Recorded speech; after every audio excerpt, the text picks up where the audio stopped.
Say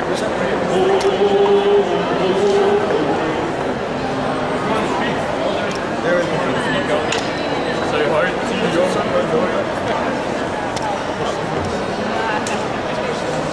I knew it.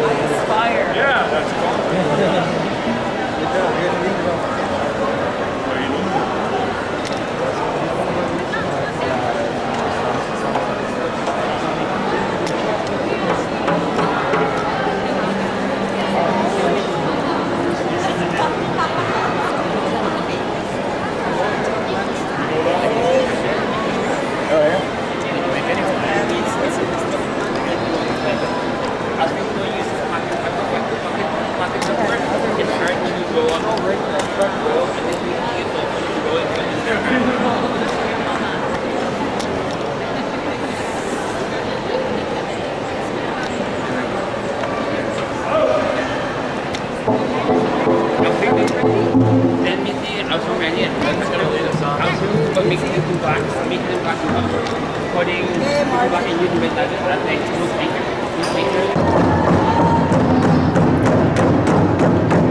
sound stuff. Yeah. Sorry, everybody. Can you hear up there? Can you hear? Thank you, everybody, for coming. And the drummers and the Musqueam representatives, the Tsleil-Waututh and Squamish. We've got the microphone out now. This kind of vision came to my mind last night about like, when do I bring the microphone out? And so we kind of went acoustic, and now this is the new technology. And it's about the youth and giving the youth a voice, and also nature. So there's a fish head here. Maybe he or she can speak, I don't know. But my name's Jay Peachy. I'm of Filipino descent. Both my parents are Filipino. They're coastal people. They're connected to the water, and that whole spirit has been brewing in me all these years, and it's brought me to a place of the salmon and to the salmon people who are indigenous to this territory. And so of this color skin as well, in this part of the world, there's certain struggles that I've shared. I also was raised Catholic. I resisted parts of the way through. So I share a little bit of the struggles, but not to the depth of pain that the indigenous people have had to face as a form of the theft and the genocide put upon their people. So I stand in solidarity with the skills and the gifts that have been given to me. And for those people who are new to the land, from my experience with my friends who are indigenous, they welcomed me even in my craziness and my insecurities and my quirkiness, and have supported me in terms of the gifts that I've got in my natural abilities, and I've lent it out to them, and they've reciprocated by their love, their salmon, their drumming, their stories, their land, the fresh air, the fresh water, the trees, the storytelling. It's an amazing gift. You can't even shop for it. So I call upon everyone who's on this territory. You can see in this mall, other than the people here, what is the spirit that represents the history of this place? I remember when this was trees. People were protesting the desecration and the destruction of the trees that were here. This used to look like Central Park in my generation. I don't look that old because I work on it. But I could be father to some of these drummers. I try and eat like natural food, like wild food. I try and bless the food that comes to me, even though it may be genetically modified or whatever, but just trying to honor the spirit of it. And so what's happening here is a spiritual expression of what's real. And so I hope you can all take it home with you.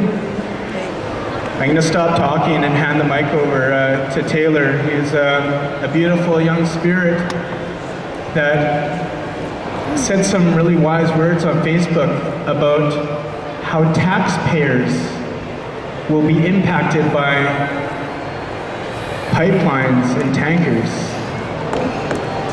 She's speaking of the economic impact to her parents as a youth who's still learning.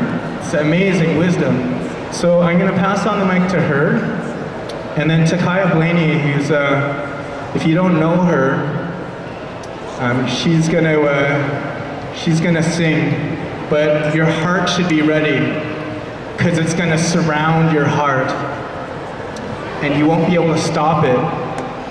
So let it teach you what it teaches you, and let the knowledge that's about to speak absorb it. And don't be afraid to express yourself however way you need to. Aichiko Osia.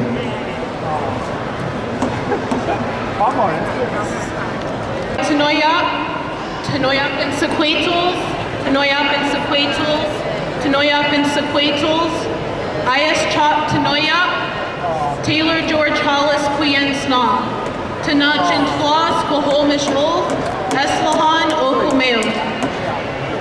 Good afternoon, everyone. I'm really happy to be here today, and my name is Taylor George Hollis. I am the 8th generation descendant of hereditary chief Chaim Siem, and I come from the George family. I also come from the Eslahan village, which is also known as the Mission Reserve in North Vancouver.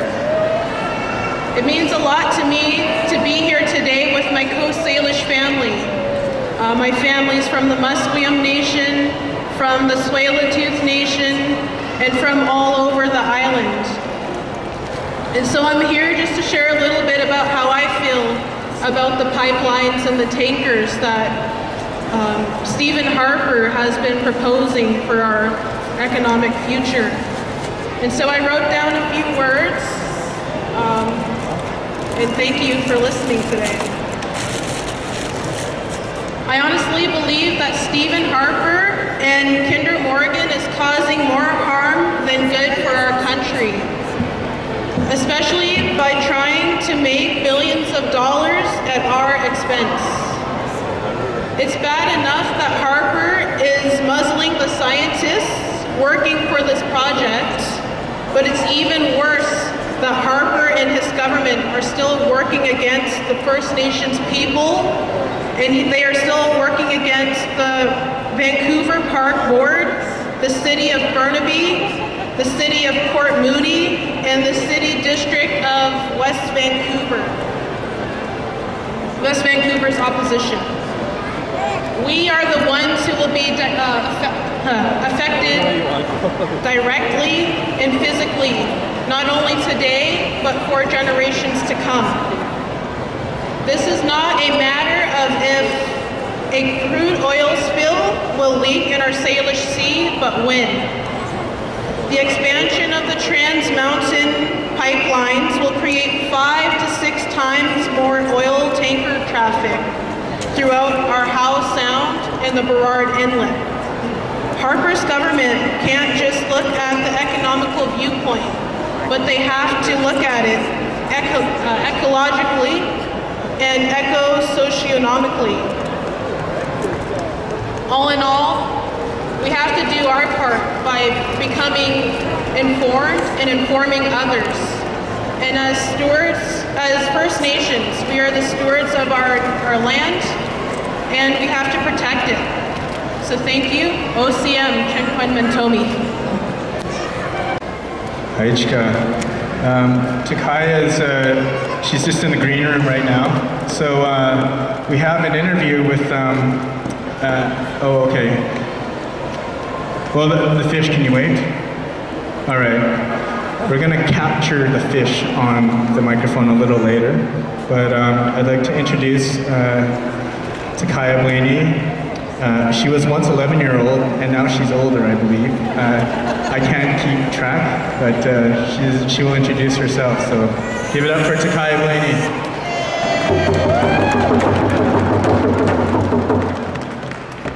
Hi, I'm 12. So I'm here as a supporter of Idle No More. I'm here as an environmentalist. I'm not here as someone who's political. I'm just here to protect our Mother Earth and to leave something for the next generation. And to recognize that my parents didn't teach me to be political, or didn't teach me like which is right or wrong. It's just a part of my culture as being from the Slayami Nation. And it was something that my Kukpa, my grandfather, and my Chicha, my grandmother, my Kukpa, Robert Blaney, and my Chicha, Elizabeth Blaney, something that they taught me. And to me, environment, and in being an environmentalist and having these protests and speaking for the environment, that's not a political thing. The word environment isn't a political thing, and it isn't just something that, you know, a bunch of trees and squirrels. It's our home. It's what we, it's where we catch our fish. It's where we get our cedar to make these hats. And I would sit on my kupa's lap on his left knee, because his right knee was for my cousin Kaylee, and so, you know, we'd always sit in the same knee. And he would teach me about our Mother Earth, and he would tell me about the balance in our ecosystem, and he would tell me that the animals and the land and the water and the people were like the four directions, were four different colors, but we're all connected in a greater circle. And the lifeblood, the water, the lifeblood of the land is the lifeblood of our people. And everything that we do to that water, we are doing to ourselves, we are doing to our own bodies. Everything that we're doing to the land, we are doing to our homeland, we are doing to the animals, ourselves, because we are equally as connected to the land as the animals are, even though sometimes we choose not to believe it. And everything that we do to the air, we're breathing in. We're breathing in our bodies. The pollution that we put into the air is the pollution that we're putting into ourselves. And that's what I was taught. And even as a young child, I would be noticing the corruption in my nation. I would be noticing pollution in our territory, because that's, you know, at an age of like 5 and 6, that's when kids notice things, because that's, you know, something that we do. We notice and absorb the things around us. And I noticed what was going on. I noticed the treaty and how that was affecting our culture. And I would always hear my parents complain about how we could barely practice our culture anymore. And when I was 8 years old and I saw an advertisement or an article in the paper, it might as well have been an advertisement, for the Northern Gateway Pipeline. And just to imagine an oil pipeline going from the tar sands of Alberta and carrying that oil through the 45 different First Nations territories, putting at risk those languages, the way of life that has existed since the time of their ancestors' ancestors, putting at risk the whales and the spirit bears, the black bears with the recessive gene that makes them white up in Kitimat, and bringing through those sacred waters super tankers. I just imagine how terrible that would be to the cultures, and I decided I didn't want to hear, and I didn't want to hear myself complain if this pipeline spilled. I didn't want to look back 20 years from now and think I could have done something, but I didn't. I decided that I wanted to use my voice that I was given, like my kupa, my chichi, and my dad. They told me that we are all given a voice for a reason. We are given a voice by the Creator to speak for those who have no voice and for those whose voice goes unheard. So I used that voice, not only my speaking voice, but my singing voice, and I decided to write a song called Shallow Waters, about a future where that oil spilled in the land. And from there on, the first thing I did is I went to the Enbridge buildings, their offices, the Bentall building. I called in advance and I said that I wanted to talk about my concerns with this pipeline. I got over there, there was security outside, and I came back the next day, there was no security, so when I called in advance, I guess they put security outside, and I was 10. And I wasn't able to get inside the building, and I was told that I had to get out or else I would be charged with trespassing. And as a first step, it was disappointing, but it showed me the strength of our people. It showed me how strong that we fight, and how we will fight for our Mother Earth, and how unafraid we are in the face of all of these threats. We are unafraid of these corporations, but we are afraid for our future. And it did show me how afraid these corporations were of us, how afraid they are of our voice, and of this I don't know more, and of us coming together and putting our foot down and saying no, and of the power of the millions of individuals who have gone up and said something against one greedy individual, like Harper or Christy Clark. And over the years that I've been speaking, I've just discovered so many things and found so much inspiration. And today I wanted to share a song with you, and this is Earth Revolution.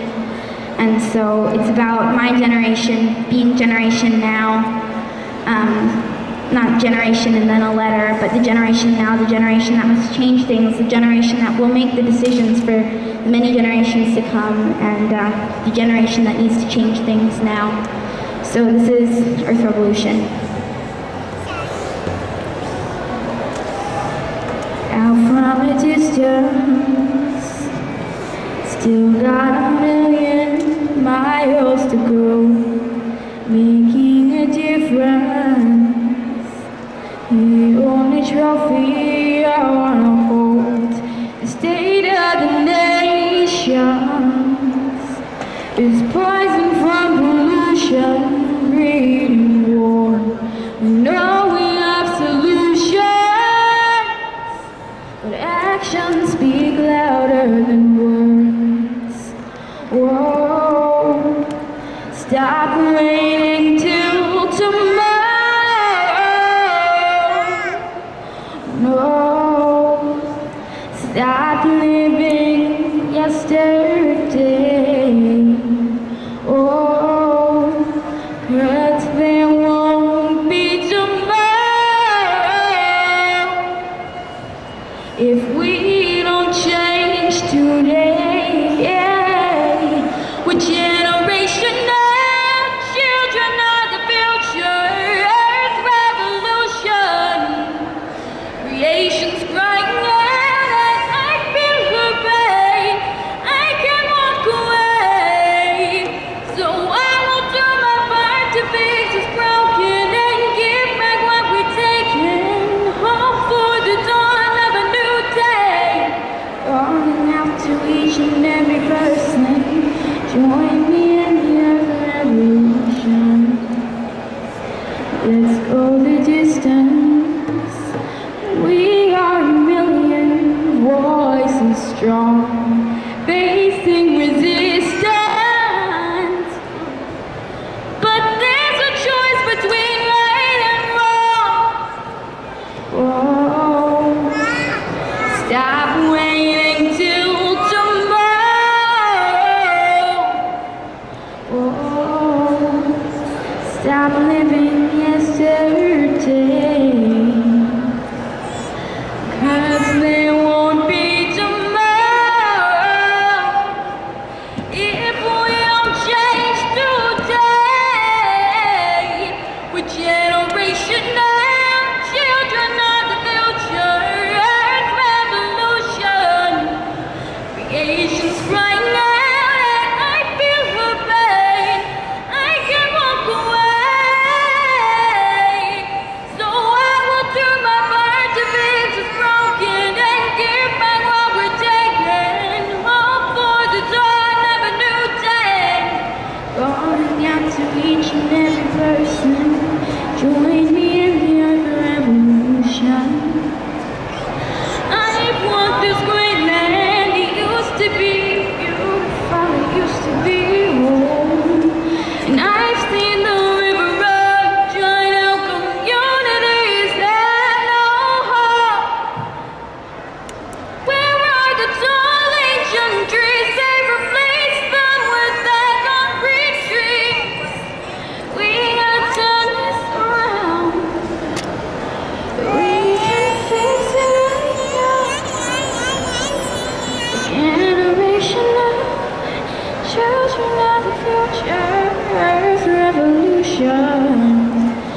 Creation's crying out, I feel her pain. I can't walk away, so I will do my part to fix what's broken and give back what we've taken and hope for the dawn of a new day. Calling out to each and every person, join me in the Earth revolution. I'm calling out to each and every nation, join me in Earth revolution. Thank you.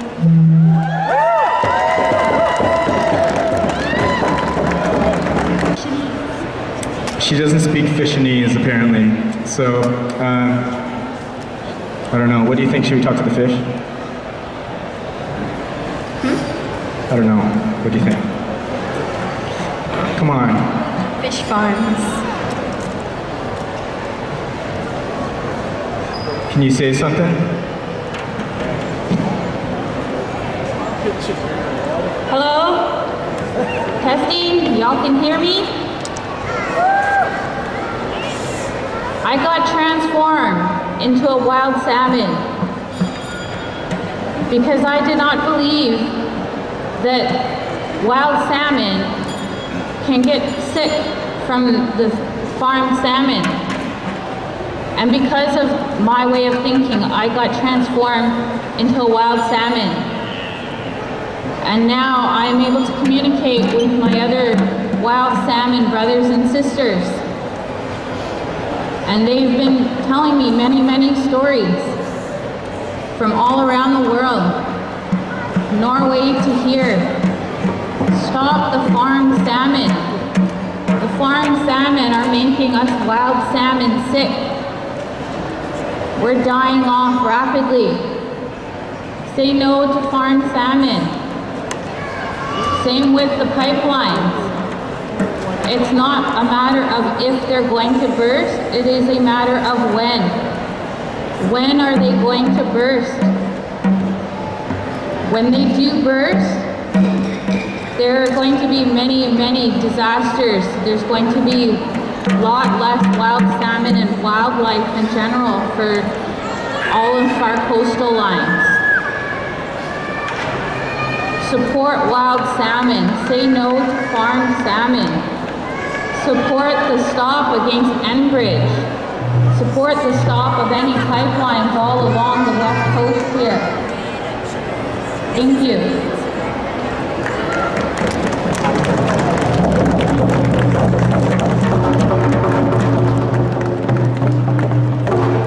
And a question, as a salmon being very wise and knowledgeable on the First Nations, depending on the salmon for thousands of years, what knowledge would you wish to share with everyone about what we should do and inspirational words as a salmon?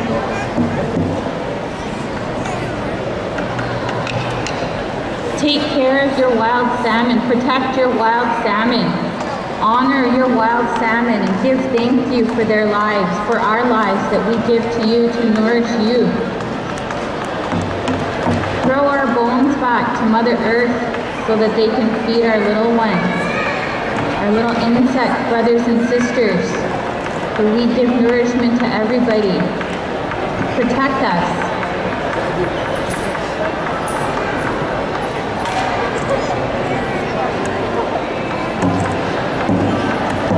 Here is Taylor George. Apparently I'm the MC now.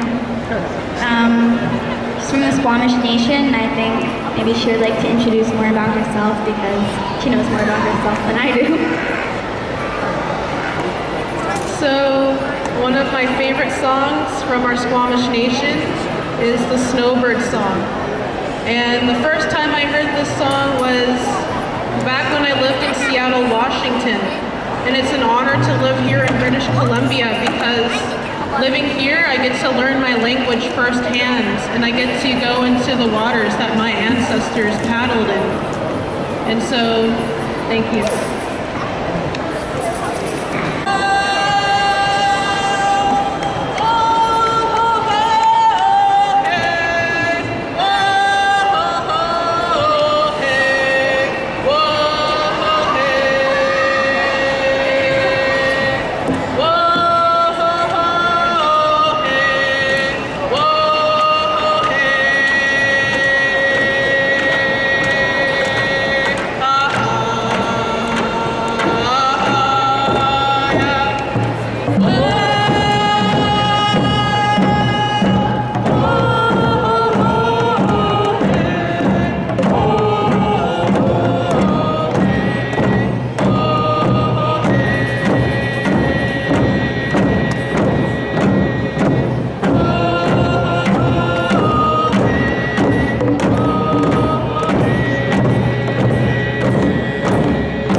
we're done in this space and we'll proceed on to our next destination.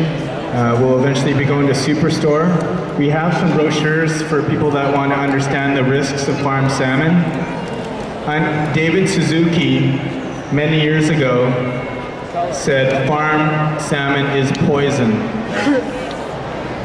It is actually not real salmon, according to my own research. It is fed genetically modified products, chicken and beef. Which one? They wash it in chemicals which are in the ocean to kill the sea lice. They can't control the disease.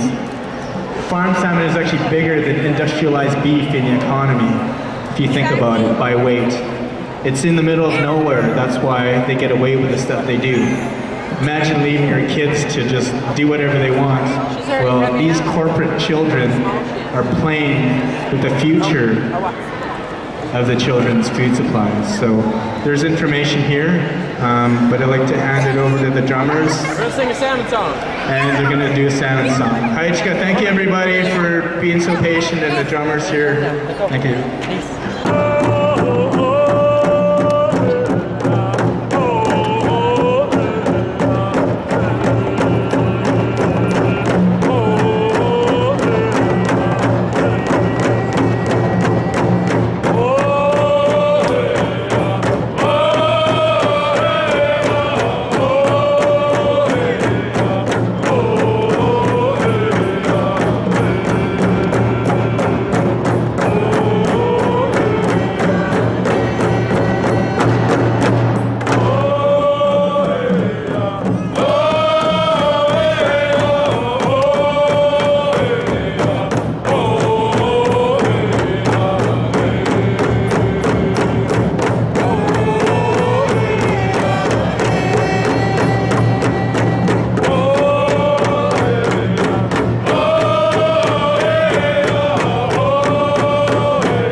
selling it. If they choose not to sell it, then label it correctly. They should label the diseases. They should label the ingredients. Why does the bag of chips have more labeling than what's in the farm salmon? Genetically modified corn is in the ingredient list. Hydrolyzed chicken feathers. Beef byproducts. Not even real beef. The cancer parts. All the stuff they can't sell.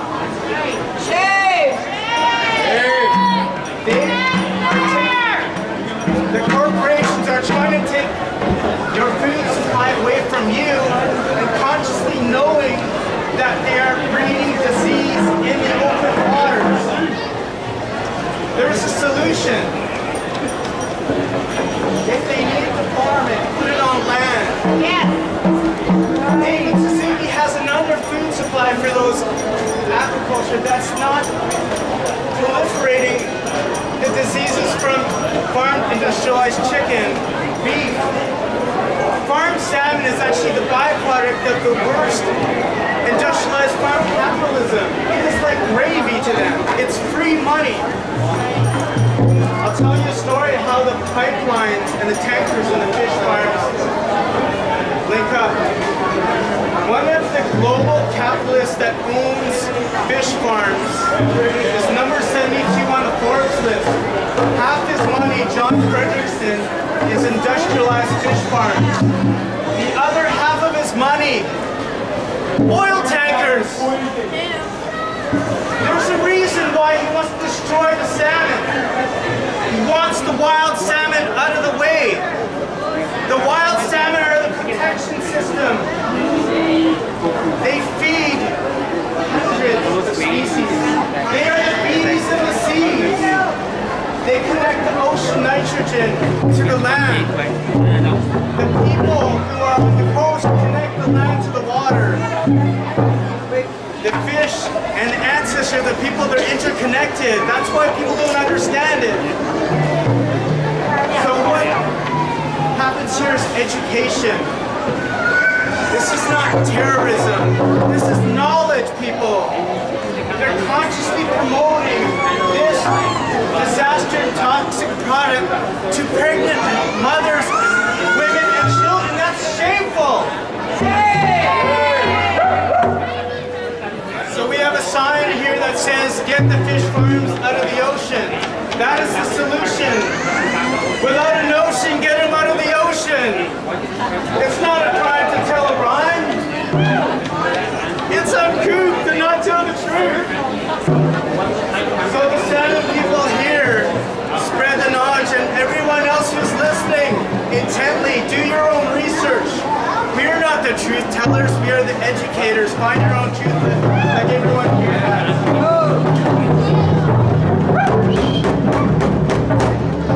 So if we could do a couple of chants.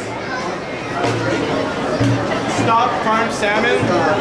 And then if we could walk to the seafood section silently without disrupting shoppers or economic activity, that is within your right to observe what's happening over there. They know this. We come back like every month to tell the same story. I'm kind of bored of it. It's like watching the same episode of Friends or whatever. You're my friends. So if someone could lead a chant, and then we'll do a silent walk into the seafood section, and then maybe we'll take a street if you guys are into it.